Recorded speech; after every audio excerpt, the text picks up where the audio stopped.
الحمدللہ رب العالمین والصلاة والسلام علی سید المرسلین اما بعد فاعوذ باللہ من الشیطان الرجیم بسم اللہ الرحمن الرحیم پڑھئے الصلاة والسلام علیک یا رسول اللہ وعلی آلک و اصحابک یا حبیب اللہ الصلاة والسلام علیک یا نبی اللہ وعلی آلک و اصحابک یا نور اللہ۔ والدین کی طرف سے اولاد کو جو سب سے پہلا تحفہ ملتا ہے نا، وہ کیا ہے کہ اس کو اچھا نام دیا جائے۔ اب آج ایک بڑا عجب فینومینا ہے، نام تو وہ رکھنا ہے بچے کا جو پورے کراچی میں نہیں ہونا چاہیے کسی کا۔ یہ پتہ نہیں کدھر سے لوگوں کے دماغ میں پھنس گیا ہے کہ بھائی نیا نام ہونا چاہیے۔ ارے اللہ کے بندو، اتنے پیارے پیارے نام موجود ہیں، اللہ کے نام ہیں، اللہ کے نبی کے نام ہیں، صحابہ کے نام ہیں، اولیاء کے نام ہیں، برکت والے نام رکھو۔ کہ نہیں، نام وہ بتاؤ جو کہیں نہ ہو۔ اچھا، پھر وہ یونیک کے چکر میں ایسے نام رکھتے ہیں کہ جس کا نہ کوئی معنی ہوتا ہے نہ کوئی سر پیر ہوتا ہے۔ تو خدا را ایسا نہ کریں، سبحان اللہ۔ نبی پاک کی حدیث ہے جس کا مضمون ہے کہ جو اپنے بیٹے کا نام میرے نام کی تعظیم کی نیت سے محمد رکھے یا احمد رکھے، اللہ کریم اس تعظیم کی برکت سے ان کے ماں باپ کی مغفرت فرما دے گا۔ ماں باپ کی مغفرت ہو جاتی ہے اگر بچے کا نام محمد ہو یا احمد ہو۔ اچھا، پھر اس میں ایک اور عجیب بات آ گئی ہے کہ اچھا چلیں قرآن سے رکھتے ہیں نام، تو قرآن کھولا اور جو نام سامنے نظر آ گیا وہ رکھ دیا، کیونکہ مانا تو پڑھنا نہیں ہے، پوچھنا ہے نہیں۔ وہ ایک چٹکلا ہوا نا کہ ایک عورت کیا، ایک بچی پیدا ہوئی، اس نے قرآن شریف کھولا، سورہ کوثر، انا اعطیناک الکوثر، بچی کا نام رکھ دیا کوثر۔ اگلی بار پھر بچی پیدا ہوئی، اب پھر سورہ کوثر کھولی، فَصَلِّ لِرَبِّكَ وَانْحَرْ، بچی کا نام ونحر رکھ دیا۔ ونحر کے معنی تو پوچھو۔ اب تیسری بچی پیدا ہوئی، اِنَّا شَانِئَكَ هُوَ الْأَبْتَرُ، بچی کا نام رکھ دیا ابتر۔ قرآن سے رکھا ہے، ابتر کے معنی تو پڑھے، نسل کٹا ہوا جس کی آگے نسل ختم ہو جائے۔ اگر قرآن سے ہی رکھنا ہے تو قرآن میں تو شیطان بھی لکھا ہوا ہے، تو کیا بچے کا نام شیطان رکھ دیں گے؟ سوچئے نا، ہم اب کیوں اپنی دماغ سے فیصلے کرتے ہیں؟ اگر آپ کو واقعی قرآن و حدیث کا کوئی نام چاہیے تو کسی عالم دین سے رابطہ کر لیں، اس کا معنی لے لیں، تو اپنے بچوں کے لیے اچھا نام تلاش کریں، کیونکہ قیامت کے دن بچے کو اس کے نام، اس کے والد کے نام سے پکارا جائے گا۔ اب سوچیں اگر قیامت کے دن کسی کو پپو، گڈو، ٹومی، پومی، پتہ نہیں کیا کیا نام رکھتے ہیں، اس سے پکارا جائے گا، تو آپ خود سوچیں نہیں کیا ہم کر رہے ہیں۔ میرے بیٹے کو پکارا جائے اور محمد کے نام سے پکارا جائے، بلال کے نام سے پکارا جائے، احمد کے نام سے پکارا جائے، ابو بکر کے نام سے پکارا جائے، عثمان کے نام سے پکارا جائے، میری بچی کو پکارا جائے تو فاطمہ کے نام سے پکارا جائے۔ کیا معلوم بی بی فاطمہ بھی جلوہ فرما ہو اور کہیں یہ میری کنیز آئی ہے اور میری بیٹی کی مغفرت ہو جائے۔ یہ اچھی سوچ ہماری ہونی چاہیے کہ ہمارے گھر میں صحابہ، اہل بیت اور انبیاء کی برکتیں لینے والے نام ہونے چاہیے۔ کہ بلا شیخ طریقت امیر اہل سنت کا تو بڑا انداز ہی پیارا ہے کہ آپ جب بھی کسی بچے کا نام رکھتے ہیں پہلے بیٹے کا نام محمد رکھتے ہیں، پھر فرماتے پکارنے کے لیے احمد رضا رکھ لیں، پکارنے کے لیے بلال رضا رکھ لیں، پکارنے کے لیے آپ کوئی اور صحابی کا نام رکھ لیں، مگر نام، اصلی نام محمد رکھیں تاکہ وہ جو برکت ہے حدیث پاک میں وہ آپ کو مل جائے۔ درود پاک کے بے شمار فضائل و برکات ہیں۔ القول البدی میں ہے، حضرت ابو عباس احمد بن منصور رحمت اللہ تعالی علیہ کو انتقال کے بعد کسی نے خواب میں دیکھا کہ وہ سر پر موتیوں کا تاج سجائے، جنتی لباس میں ملبوس، شیراز کی جامع مسجد کے محراب میں کھڑے ہیں۔ خواب دیکھنے والے نے عرض کی ما فعل اللہ بکا، یعنی اللہ پاک نے آپ کے ساتھ کیا معاملہ فرمایا؟ تو فرمایا کہ میں کثرت سے درود شریف پڑھا کرتا تھا، یہی عمل کام آ گیا، اللہ پاک نے میری مغفرت فرما دی اور مجھے تاج پہنا کر جنت میں داخل کر دیا۔ کیا بات ہے درود پاک کی! آپ یقین کریں، اگر میں آپ سے یہ کہوں کہ زندگی میں ایک مسلمان ہونے کی حیثیت سے اگر آپ اپنی خواہشات، اپنی ڈیزائرز کیا کیا ہیں لکھیں ذرا، کہ مجھے دنیا میں کیا چاہیے، مجھے مرتے وقت کیا چاہیے، قبر میں کیا چاہیے، مرنے کے بعد محشر کے دن میں کیا چاہتا ہوں۔ کبھی اکیلے بیٹھے نا تو لکھیے گا، ٹھیک ہے؟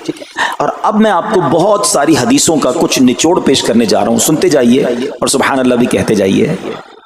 اگر آپ روزی میں برکت چاہتے ہیں تو درود پاک پڑھیے، اگر آپ بیماری سے شفا چاہتے ہیں تو درود پاک پڑھیے، اگر آپ ذلت و رسوائی سے بچنا چاہتے ہیں تو درود پاک پڑھیے، اگر آپ عزت میں اضافہ چاہتے ہیں تو درود پاک پڑھیے، آپ مصیبتوں اور پریشانیوں سے بچنا چاہتے ہیں تو درود پاک پڑھیے، مرتے وقت کلمہ پڑھنا چاہتے ہیں تو درود پاک پڑھیے، مرتے وقت آقا کا دیدار کرنا چاہتے ہیں تو درود پاک پڑھیے، آپ یہ چاہتے ہیں کہ آقا اپنے مبارک ہاتھوں سے قبر میں اتاریں تو درود پاک پڑھیے، اپنی قبر کو نور مصطفیٰ سے جگمگانا چاہتے ہیں تو درود پاک پڑھیے، قیامت کے دن نبی پاک کے پرچم تلے اٹھنا چاہتے ہیں تو درود پاک پڑھیے، آقا کے ہاتھوں جام کوثر پینا چاہتے ہیں تو درود پاک پڑھیے، اور سنیے آقا کے ساتھ جنت میں جانا چاہتے ہیں تو درود پاک پڑھیے، مدینے جانا چاہتے ہیں، بار بار جانا چاہتے ہیں تو درود پاک پڑھیے، اور زندگی میں دیدار مصطفیٰ کرنا چاہتے ہیں تو درود پاک پڑھیے۔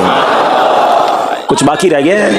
اللہ اکبر یا رسول اللہ، مجھے بتائیے اور کچھ باقی رہ گیا ہے؟ ایک مسلمان ہونے کی حیثیت سے what ever I need in دنیا اور ان ہیئر آفٹر، دنیا اور آخرت میں جو کچھ چاہیے، روزی برکت والی زندگی، عزت والی، پریشانیاں دور ہو جائیں، بیماریاں دور ہو جائیں، ذلت اور رسوائی سے بچا رہوں، ایمان والی موت ملے، جب تک زندہ رہوں مدینے آتا جاتا رہوں، آقا کی دید کرتا رہوں، آقا جنت میں ساتھ لے جائیں۔ اب کچھ باقی بچتا ہے؟ اب یقین کریں میں نے اپنی طرف سے نہیں بتایا، یہ جن کا کچھ مطالعہ ہے تو ان کو یاد آ رہا ہوگا کہ اس ہر جملے کے پیچھے کوئی نہ کوئی ایک روایت یا کوئی نہ کوئی حدیث موجود ہے۔ یعنی یہ سارے انعامات دنیا کے، قبر کے، حشر کے، یہ سارے انعامات نبی پاک نے درود پاک کی فضیلت میں بیان فرما دیے ہیں۔ یہ ایسی شاعر نے نہیں کہا کہ ہر درد کی دوا ہے صلی علی محمد، تعویذ ہر بلا ہے صلی علی محمد صلی اللہ علیہ وسلم۔ پھر کیوں نہیں پڑھتے؟ یعنی اتنے سارے مسئلے حل ہو جائیں ایک ہی وظیفے سے۔ لوگ پوچھتے رہتے ہیں کہ وظیفہ بتا دیں، روزی میں برکت کا بتا دیں، پریشانی دور ہو جائے بتا دیں، مدینے کا کوئی وظیفہ بتا دیں، تو یہ سارے وظیفے درود پاک میں چھپے ہوئے ہیں۔ پکڑ لو نا درود پاک، پھر دیکھیں اس کی کیسی برکتیں آپ زندگی میں دیکھیں گے، آپ کا چہرہ شاش بشاش ہو جائے گا، آپ کی طبیعت فریش ہو جائے گی، آپ کو مزے کو مزہ آ جائے گا۔ بس درود پاک کی کثرت پڑھتے رہا کریں، پڑھتے رہا کریں، انشاءاللہ برکتیں ہی برکتیں۔ میں بھی نیت کروں، آپ بھی نیت کریں۔ ایک اور خوبصورت بات بتاؤں، جو بڑی خوبصورت آیت ہے، میں سمجھتا ہوں شاید دنیا بھر کے عاشقان رسول کو یہ کم از کم آیت تو سب کو یاد ہوگی۔ کون سی آیت؟ ان اللہ وملائکتہ یصلون علی النبی یا ایھا الذین آمنوا صلوا علیہ وسلموا تسلیما۔ مل کر درود پاک، اللہم صل علی سیدنا و مولانا محمد طب القلوب ودوائها وعافیت الابدان وشفائها ونور الابصار وضیائها وعلی آلہ وصحبہ وبارک وسلم۔ اب یہ جو آیت درود ہے نا، شعبان کے مہینے میں نازل ہوئی ہے، تو چلو نیت کر لیں انشاءاللہ اب سے روزانہ کثرت سے درود پاک پڑھیں گے انشاءاللہ۔ آئیے مل کر محبت کے ساتھ ایک بار پھر درود پاک، صلو علی الحبیب صلی اللہ تعالی علی محمد صلی اللہ علیہ وسلم۔ مشہور صحابی حضرت ابو ہریرہ رضی اللہ تعالیٰ عنہ فرماتے ہیں کہ ایک مرتبہ میں رسول اکرم نور مجسم صلی اللہ تعالی علیہ وآلہ وسلم کی ابتدا میں نماز عشاء پڑھ کر واپس جا رہا تھا۔ میں نے دیکھا کہ ایک عورت اپنے آپ کو پوری طرح ڈھانپ کر سڑک کے ایک کنارے پر کھڑی ہے، اور اس نے مجھے پکارا کہ اے ابو ہریرہ ذرا میری بات سنو۔ آپ کہتے ہیں میں قریب گیا، میں خلاصہ عرض کر رہا ہوں، تو اس عورت نے کہا کہ مجھ سے بہت بڑا گناہ ہو گیا ہے، کیا میری توبہ قبول ہوگی؟ حضرت ابو ہریرہ نے اس سے سوال کیا کہ کیا گناہ ہو گیا؟ اس نے گناہ کی تفصیل بتائی، کافی بڑا گناہ تھا۔ آپ نے کہا کہ تو ہلاک ہو گئی اور تو نے دوسروں کو بھی ہلاکت میں ڈال دیا، اتنا بڑا گناہ کیا، اب تم توبہ کی امید رکھتی ہو؟ اللہ پاک کی قسم تیری توبہ قبول نہیں ہوگی۔ جب آپ نے یہ کہا تو وہ عورت خوف خدا سے کانپنے لگی، اور اتنا زور سے کانپی کہ کانپتے کانپتے وہ بے ہوش ہو گئی۔ آپ نبی پاک کی بارگاہ میں آ گئے۔ اب آپ کو خیال آیا کہ یار میں نے اس کو کہہ تو دیا، مگر میں نے اللہ کے نبی صلی اللہ علیہ وسلم سے مشورہ تو نہیں کیا، پیارے آقا سے پوچھا تو نہیں۔ اب آپ نبی پاک علیہ السلام کی بارگاہ میں آئے اور آقا سے عرض کی کہ حضور ایسا ایسا ہوا، اور ایک عورت مجھے ملی اور اس نے مجھے اپنا گناہ بتایا۔ میں نے کہا اتنا بڑا گناہ، اب تیری توبہ قبول نہیں ہوگی۔ اللہ اکبر۔ جب نبی رحمت شفیع امت صلی اللہ تعالی علیہ وسلم نے یہ بات سنی تو فرمایا انا للہ و انا الیہ راجعون۔ اے ابو ہریرہ تو خود بھی ہلاک ہوا اور تم نے اس عورت کو بھی ہلاکت میں ڈالا، کیا تمہیں اللہ پاک کا یہ فرمان یاد نہیں؟ پھر نبی پاک علیہ السلام نے قرآن مجید فرقان حمید کی یہ آیت تلاوت کی، ذرا غور سے تلاوت سنیے گا۔ اللہ کریم ارشاد فرماتا ہے بسم اللہ الرحمن الرحیم الا من تاب وآمن وعمل عملا صالحا فأولئک يبدل اللہ سیئاتہم حسنات وکان اللہ غفورا رحیما۔ ترجمہ کنز العرفان، مگر جو توبہ کرے اور ایمان لائے اور اچھا کام کرے تو ایسوں کی برائیوں کو اللہ نیکیوں سے بدل دے گا، اور اللہ بخشنے والا مہربان ہے۔